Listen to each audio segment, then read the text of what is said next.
अच्छा तो देखो वीडियो लॉन्ग हो सकता है, ठीक है, क्योंकि मैं यहाँ पे 3 पॉइंट ऑफ व्यू से समझाने वाला हूँ, ठीक है, मैं सारे पॉइंट ऑफ व्यू को मिला रहा हूँ। तो सबसे पहले मैं एक ऐसे पॉइंट ऑफ व्यू से समझाने वाला हूँ जो पॉइंट ऑफ व्यू है एक्चुअली में इसका क्या बोलते हैं, विथ रिस्पेक्ट टू ग्राउंड का। तो पहले मैं विथ रिस्पेक्ट टू ग्राउंड तुमको समझा देता हूँ, ठीक है, फिर तुमको सब समझ में आ जाएगा। तो विथ रिस्पेक्ट टू ग्राउंड अगर हम देखें तो ये है हमारा ट्रेन, ये आगे की तरफ मूव कर रहा है और इसने यहाँ से एक बॉल फेंका। मान लो ये बॉल यहाँ पर है, इसने यहाँ से एक बॉल फेंका।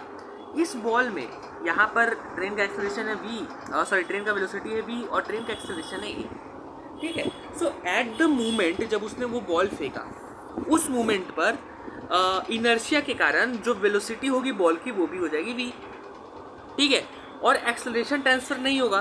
तो इसमें आगे की तरफ कोई एक्सेलरेशन नहीं है, इसमें बस एक एक्सेलरेशन लग रहा है g, डैट इज नीचे की तरफ, g लग रहा है बस नीचे की तरफ।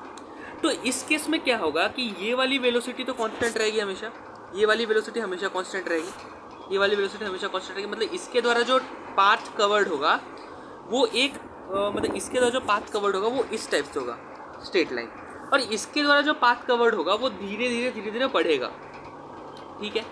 तो ये ऐसा कुछ केस हो गया ना, जब हम एक प्रोजेक्टाइल को किसी हाइट से हॉरिजॉन्टली फेंकते थे तो उस केस में क्या होता था कि एक पैराबोलिक पाथ बनता था, मतलब पाथ कुछ इस टाइप का बनेगा इस केस में, इस टाइप, क्योंकि इनिशियल वेलोसिटी जो y डायरेक्शन में है वो है 0 और एक्सेलरेशन जो x डायरेक्शन में है वो है 0।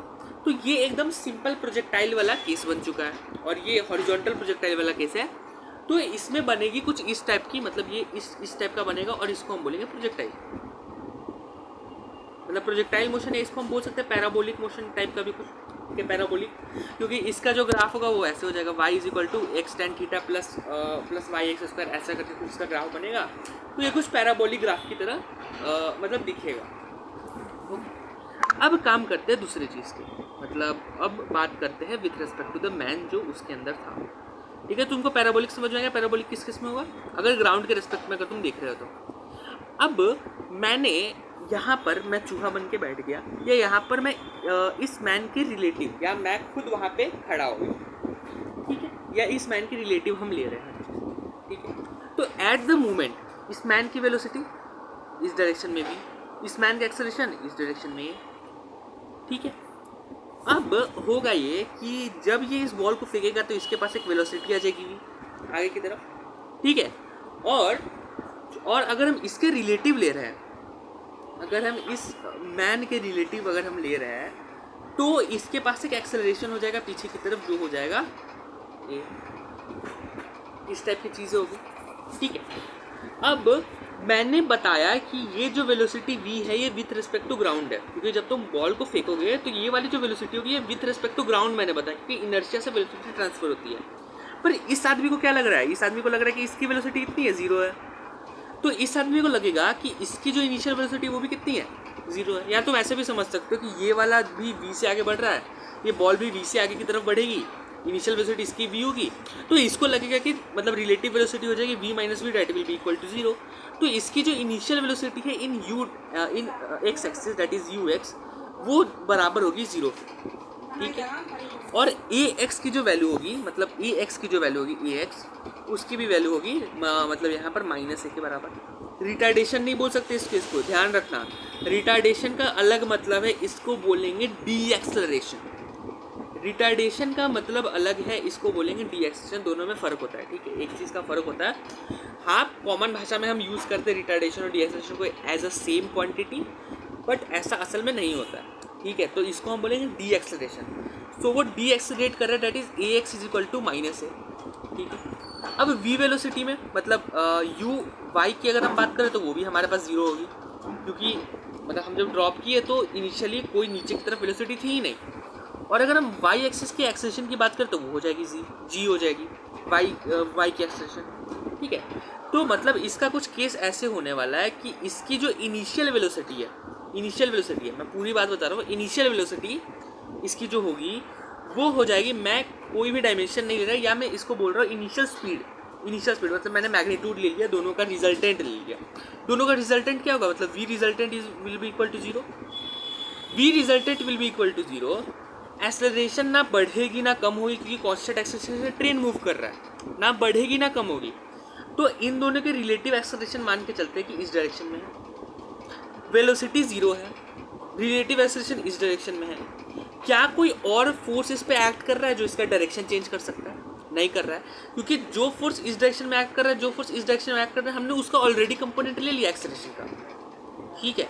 और कोई तीसरी फोर्स अगर नहीं काम कर रही है जो इसके डायरेक्शन को चेंज करे, देखो यहाँ पर वेलोसिटी जीरो थी, एक्सेलरेशन का ये डायरेक्शन हो गया, पाथ का भी यही डायरेक्शन होगा, ठीक है, पाथ का भी यही डायरेक्शन होगा। मतलब उसी टाइप की चीज़ें होंगी यहाँ पे, जैसा हम मोशन अंडर स्ट्रेट लाइन लेते थे। मतलब अगर वेलोसिटी अगर जीरो हो और अगर हमने उसका एक्सेलरेट किया तो वो सीधे डायरेक्शन में ही मूव करेगी, क्योंकि हमने इसका रिलेटिव एक्सेलरेशन ऑलरेडी ले लिया और रिलेटिव एक्सेलरेशन चेंज नहीं होगा, क्योंकि जी भी कांस्टेंट है और जो एक्सेलरेशन है ट्रेन का वो भी कांस्टेंट है, वो भी कांस्टेंट एक्सेलरेशन से ही मूव कर रही है। तो इसीलिए इसका जो पाथ होगा वो इस डायरेक्शन में होगा और एज अ स्ट्रेट लाइन होगा, स्ट्रेट लाइन पाथ होगा, जैसा उस आदमी को दिखेगा, जैसा उस ट्रेन वाले को दिखेगा। मैंने ग्राउंड के रिस्पेक्ट में समझा दिया, मैंने स्ट्रेट लाइन के रिस्पेक्ट में समझा दिया। अब मैं तीसरे रिस्पेक्ट की बात कर रहा हूँ। तीसरा ऐसा चीज़ जो बहुत ज़्यादा इंपॉर्टेंट है वो है कि अगर ये ट्रेन ग्राउंड पे मूव कर रही है, क्योंकि ये चीज़ बहुत ज़रूरी है। अब मैं बात करूँगा लॉजिक की, ठीक है। मैंने दो चीज़ों की बात कर ली, मैंने बात कर ली theoretically relative velocity with the man, and मैंने बात कर ली थ्योरेटिकली मैंने बात करी theoretically with respect to ground. अब मैं बात करूँगी ऐसे में प्रैक्टिकल केस क्या होगा। प्रैक्टिकल केस होगा कि यहाँ पर होगी एक ज़मीन, ठीक है, उस पर यहाँ पर ट्रेन चल रही है, हमने इसको कुछ हाइट से, मतलब यहाँ पे अगर कुछ फेंकेगा तो कुछ ना कुछ हाइट से फेंकेगा ना, कुछ हाइट से फेंकेगा नीचे, हाइट, ठीक है। अब इसके मैं दो मोशंस को एनालाइज करूँगा। पहला मोशन होगा विथ रिस्पेक्ट टू मैन, नहीं, मैं यहाँ पहले विथ रिस्पेक्ट टू ग्राउंड ले रहा हूँ, ग्राउंड के रिस्पेक्ट में। ग्राउंड के रिस्पेक्ट में अगर मैं लूँगा तो उस केस में अगर यहाँ पर ज़मीन है तो उस केस में हमारा जो टोटल पाथ है वो कैसा बनना चाहिए उसके बारे में बात करेंगे, ठीक है। तो पहले मैं वाई डायरेक्शन के मोशन को लूँ। तो अगर मैं वाई डायरेक्शन के मोशन को लूँ तो यहाँ पर इनिशियली वाई डायरेक्शन में वेलोसिटी कितनी होगी, जीरो होगी, क्योंकि इनर्शिया से कुछ वाई डायरेक्शन में वेलोसिटी तो मतलब काउंट हो ही नहीं रही है, वाई डायरेक्शन में वेलोसिटी जीरो होगी। और इसका जो एक्सेलरेशन होगा वो हो जाएगा नीचे की तरफ जी। फिर जब ये नीचे इस पॉइंट पर पहुंचेगा तो इसके पास एक वेलोसिटी होगी, काइनेटिक एनर्जी होगी, और वो काइनेटिक एनर्जी उसको वापस से इस पर्टिकुलर हाइट पे ले जाएगी अगर कोई लॉस ऑफ एनर्जी नहीं हो रही है। लॉस ऑफ एनर्जी नहीं हो रही है, मैंने एक केस माना कि हाँ लॉस ऑफ एनर्जी नहीं होगी, तो कुछ हाइट तक उसको ले जाएगा, ठीक है, अगर ग्राउंड है तो। क्योंकि ये चीज़ होगी, क्योंकि ऐसा नहीं है ना कि ट्रेन हवा में चल रही है। ट्रेन अगर हवा में चल रही होती तो ऐसा केस को, ताकि हाँ भाई उसका जो पाथ है ये, या अगर तुम बहुत शॉर्ट पीरियड ऑफ ड्यूरेशन ले रहे हो, मतलब जब तक बॉल ज़मीन को टच किया नहीं, जब तक बॉल ने ज़मीन को टच किया नहीं, तो उस पर्टिकुलर टाइम के लिए या उतने पर्टिकुलर टाइम के लिए जब तक मतलब बॉल ने टच नहीं किया, तो उसके लिए स्ट्रेट लाइन और पैराबोला मैंने बता दिया। अगर बॉल ने इस ग्राउंड को टच किया तो वो रिबाउंड होगा, क्योंकि उसके पास एक काइनेटिक एनर्जी है, उसको पोटेंशियल एनर्जी में चेंज करना होगा, ठीक है। तो ऐसी कुछ चीज़ें होगी यहाँ पे, ओके। तो मतलब ये हुआ कुछ हाइट तक ले जाएगा, मतलब उसका इस टाइप में मोशन कैसा होगा, नीचे आया ऊपर गया, नीचे आया ऊपर गया, नीचे आया फिर ऊपर गया, इस टाइप का कुछ मोशन होगा, ठीक है, इस टाइप का मोशन होगा। और मैंने जो मैंने जो एक्स एक्सिस में अगर मैं मोशन की बात करूँ तो एक्स एक्सिस में क्या है, वेलोसिटी है सीधा, विथ रेस्पेक्ट टू ग्राउंड की बात कर रहा हूँ, बस वेलोसिटी है। तो वेलोसिटी से इस टाइप से मूव करेगी, ठीक है। इसका मतलब कि अगर हम इस केस में अगर हम लार्ज टाइम इंटरवल ले, मतलब बॉल ज़मीन को टच कर रही है, फिर ऊपर जा रही है, फिर ज़मीन को टच कर रही है, फिर ऊपर जा रही है, तो उस केस में हमारा जो विथ रेस्पेक्ट टू ग्राउंड होगा मोशन, वो कुछ ऐसा होने वाला है, कुछ ऐसा होने वाला है, ठीक है। इस टाइप का कुछ मोशन होने वाला है, ओके, आगे की तरफ। नाउ अब हम बात करते हैं तीसरी चीज़ के बारे में कि विथ रिस्पेक्ट टू मैन अगर वो ग्राउंड को टच कर रही है तो हाँ वो चीज़ सही है कि वो स्ट्रेट लाइन कवर करेगी। अगर हम बहुत शॉर्ट पीरियड ऑफ टाइम की बात करें, मतलब जब तक बॉल ने ज़मीन को टच नहीं किया तब तक वो स्ट्रेट लाइन या parabola with respect to ground, straight line with respect to the man जो उस ट्रेन में है, ठीक है। पर अगर हम बात करें कि ज़मीन को टच कर रही है फिर ऊपर जा रही है, फिर ज़मीन को टच करेगी, ऊपर जाएगी ही, वो ज़मीन को टच करने के बाद ऊपर जाएगी, ठीक है। इलास्टिक मोशन भी मैं एज्यूम कर रहा हूँ, उस टाइप की चीज़ें, ठीक है। तो उस टाइप की अगर मैं चीज़ें अगर एज्यूम करूँ तो इस केस में कुछ ऐसा होने वाला है। अब मैं बात कर रहा हूँ विथ रिस्पेक्ट टू मैन की, और लार्ज टाइम इंटरवल हमने लिया, तब ग्राउंड से रिबाउंड हो सकता है बॉल, ठीक है।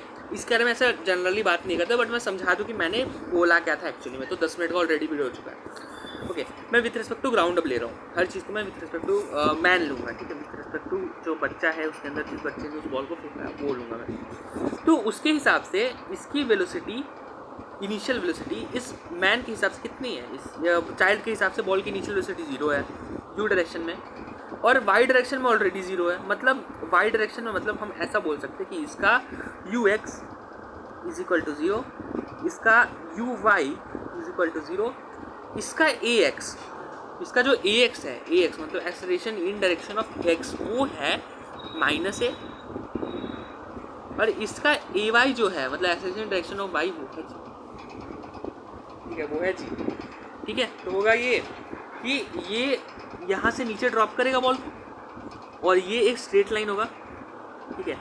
फिर स्ट्रेट लाइन से वो इस टाइप से उठेगा, ठीक है, फिर वो ऐसे नीचे जाएगा। मतलब ऐसा होगा कि इसने कुछ एक्स डायरेक्शन में कुछ, इसने कुछ वाई डायरेक्शन में कुछ मोशन कवर किया। वाई डायरेक्शन का मोशन क्या हो जाएगा, वाई डायरेक्शन का मोशन हो जाएगा, वाई डायरेक्शन का मोशन हो जाएगा s is equal to u t plus half a t square. मतलब इस वाई डायरेक्शन का मोशन हो जाएगा s is equal to half g t square, s is equal to half g t square, ठीक है। इस टाइप का कुछ मोशन हो जाएगा एक्स डायरेक्शन के अंदर, और वाई डायरेक्शन के अंदर जो मोशन हो जाएगा वो हो जाएगा हमारा एक्सेलरेशन है कुछ, तो हाफ ए टी स्क्वायर।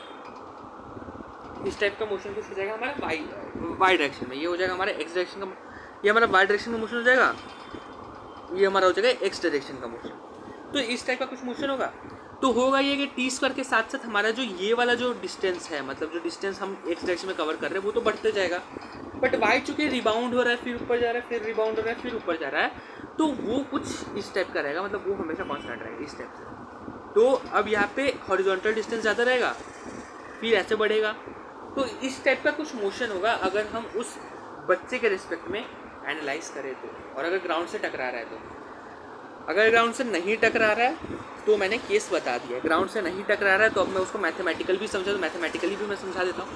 अगर वो ग्राउंड से टच नहीं कर रहा है तो मैं उसको मैथमेटिकली भी एक्सप्लेन कर देता हूँ, ठीक है। मैथमेटिकली भी मैं इसको एक्सप्लेन कर दूँगा, तो कुछ इस टाइप से होगा, ठीक है। मैथमेटिकली ऐसे होगा कि ये है हमारा मैन, ठीक है, ये है हमारा मैन, ये है हमारा वहाँ पे बच्चा। इस बच्चे के रेस्पेक्ट में u x is equal to 0, u y is equal to 0, ठीक है, a x is equal to -a, और वी मतलब a x equal to -a, और यहाँ पर तुम बोल सकते हो a y is equal to g. तो इस टाइप की कुछ 4 चीज़ें हमने यहाँ पे ली है, ठीक है। इस टाइप की कुछ 4 चीज़ें हमने यहाँ पे ली है। अगर हम वाई डायरेक्शन के मोशन को अगर हम एनालाइज करें, वाई डायरेक्शन के मोशन को अगर हम एनालाइज करें, या इसको ये मैं -g ले लेता हूँ कन्वेंशन के हिसाब से, राइट को मैंने पॉजिटिव माना और मैंने आपको पॉजिटिव माना, तो वाई की अगर हम मोशन ले तो वो हो जाएगी -हाफ जी टी स्क्वायर, और अगर हम एक्स की मोशन ले तो वो हो जाएगी -half a t square,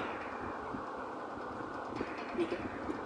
okay, अब अगर हम इन दोनों को डिवाइड करें तो ये हो जाएगा y by x, y by x is equal to half से हाफ कट जाएगा, t से t कट जाएगा, बचेगा g बाई ए, ठीक है। y is equal to x, y is equal to x into g by a. G भी constant है, ए भी कांस्टेंट है, इसका मतलब कि यहाँ पर कुछ इस टाइप का हो रहा है, y is equal to m x, जहाँ पे m स्लोप है और स्लोप का वैल्यू तुम्हारा हो जाएगा जी बाई ए। इस टाइप की कुछ चीज़ें होगी, और यहाँ पर x जो है तुम्हारा वो उस टाइप से मूव कर रहा है, तो y is equal to m x, ये एक स्ट्रेट लाइन का इक्वेशन हो गया, स्ट्रेट लाइन। आई होप ये समझ में आ गया होगा।